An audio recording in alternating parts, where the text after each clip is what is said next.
Hey YouTube, I'm Ross Stewart with Stewart Media Digital, and I'm here today to talk to you about editing your photos in Instagram, for Instagram.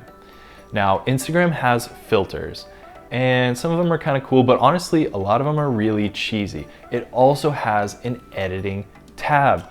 Now, you can go in there and change up a bunch of the settings and really make your photos pop. It's not Lightroom, it's not Capture One, it's not Photoshop, you don't have all those controls, but if you're looking to do something quick, you just took a photo on your phone and it's not quite how you want it, like it doesn't quite pop, but you really like it, there's a good chance you can do something in the Instagram edit tab that will really make that photo pop. Now I'm gonna show you some examples, I'm gonna show you me editing it live. So let's switch over to that. So here I am in Instagram, I selected this photo. I did an actual professional photo shoot in front of these train tracks, but I went there when I was location scouting and I just took a quick cell phone picture just to get an idea of the train tracks and to remember them. You know, phones geotag places, so I wanted to make sure I could get back here. But this, in my mind, this was just a throwaway photo. I never had any intention of doing anything with this. But I want to see if we can take this photo, which in my opinion is not a great photo, it's kind of uninteresting, and let's see if we can make some art. Let's see if we can really make this pop in the Instagram editing. So first, we're gonna forget these filters. They're cheesy, I don't like them. So let's go in over here. This, I think it's pretty level already. You can see those grid lines, but if it wasn't level, you could rotate it, or you can actually warp the perspective a little bit. See how the left and then the right are bending and warping reality. So if you got a photo but your perspective is a little bit weird, you can fix those right here in this tab. But this photo doesn't need it. I would like to see. Let's up the brightness just a little bit. Let's do like 10 there. Let's really pump the contrast. So there we go, it's already a lot more punchy. Contrast can really go a long way. Now structure, this adds details to the lines specifically. So here you can see as I'm increasing the contrast or the structure, you can see it's really easy to overdo. You don't want to overdo this, but let's do like 50, and it's so much punchier. And the cool thing is you can do like before and after by tapping, by holding. So this is before and after, and we've already made it punch a lot more. But you know what, to make this like really artsy looking, I want to, let's make this black and white. So I made it black and white by removing the saturation, -100. And so let's see what else we can do.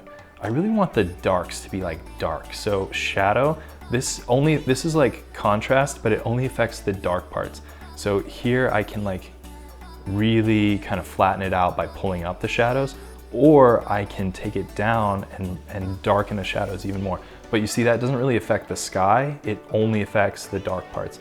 And highlights is kind of the same, but obviously, you know, different. It doesn't affect the shadows, only the highlights. So I can pull that down, and I like this because it adds some detail back to the sky. So let's pull the highlights down by, you know, about 30. Vignette. This can be really cool for this type of photo. Let's add, again, you can really overdo it. See how it's getting dark around the edges. Let's not do like anything crazy, like not up to 100%, but let's add a little bit of vignette. And so already this is moody. This has leading lines. It's got mood. It makes you feel something, but we're not done yet. So this is kind of a cool effect, especially because it's hard to get blurry backgrounds or any real like subject separation on an iPhone. So let's go into this tilt shift. You got a couple options. I like this linear, and you can see it makes, so what I'm gonna do is I'm gonna rotate it and these lines to kind of follow the train tracks.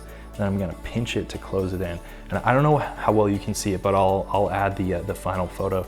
It blurs out the sides. Everything that's not in this area, it starts to blur it out gradually as you move away from the point, and that makes the sides blurry. It gives me this sense of motion, this sense of mystery. You know, I'm gonna make it even smaller to just really kind of follow the tracks. So even just right there, it's a little finicky, even just right there, and I'm done. So this is the before, just holding it down, taking a look. Again, I still think this is an okay shot, but really it's uninteresting. It doesn't make me feel anything. And then you move to this, and this is a moody photo. This like tells a story. So I think this is a lot cooler. If this is the kind of photography you're into, you can definitely take something like this and make it artsy, make it tell a story, make it make you feel something. And I did all of this in Instagram, and I didn't use a filter.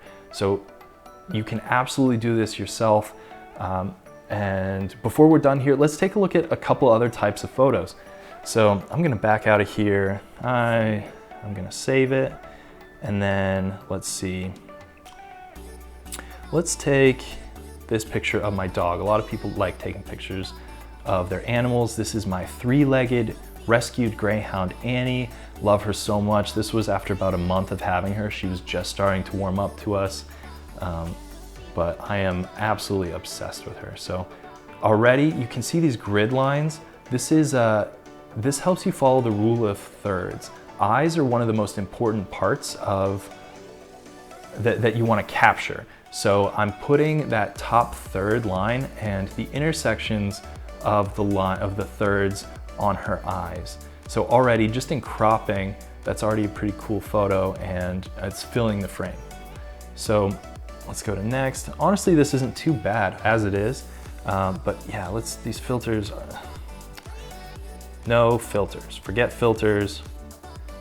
So brightness, we're gonna up it. I really wanna make her eyes pop. That's my goal. She's got, darker eyes. They don't pop too much. But let's go in, let's boost a little bit of contrast. I also wanna make her fur pop a little bit. So let's add a little bit of structure. Again, structure just kind of boosts the lines that already exist. It's not like sharpness.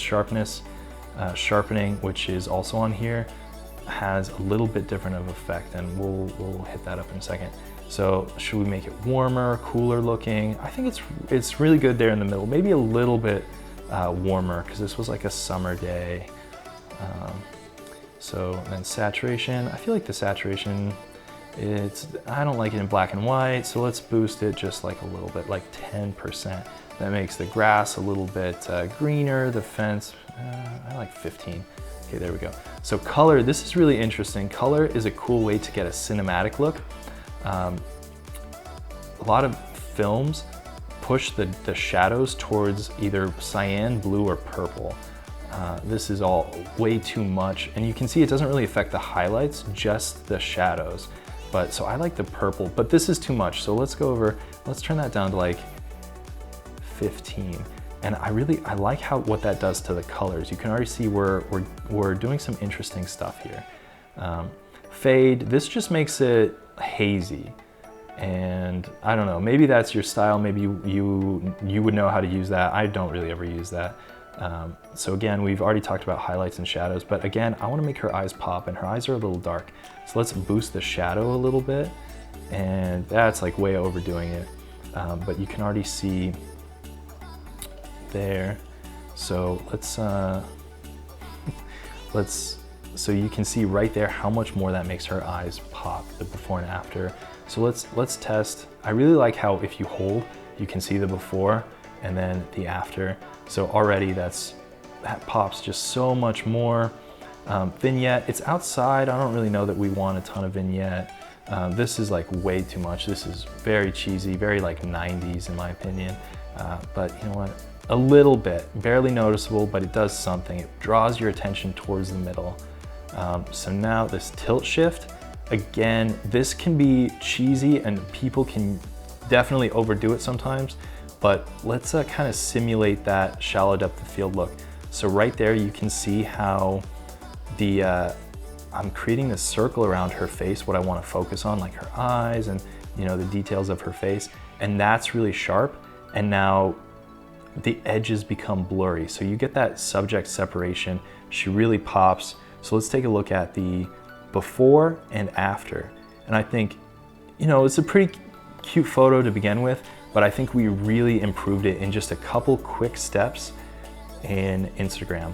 And everyone's gonna have their own different style. Like you may not prefer the way I edit, but you'll figure out what you like to do what your style is and how you like your photos to look. So I'm gonna exit out of that. Let's go ahead and save it.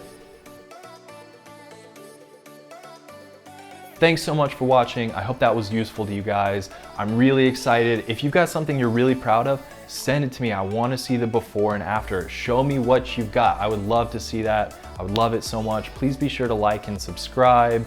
And thanks so much. See you guys next time.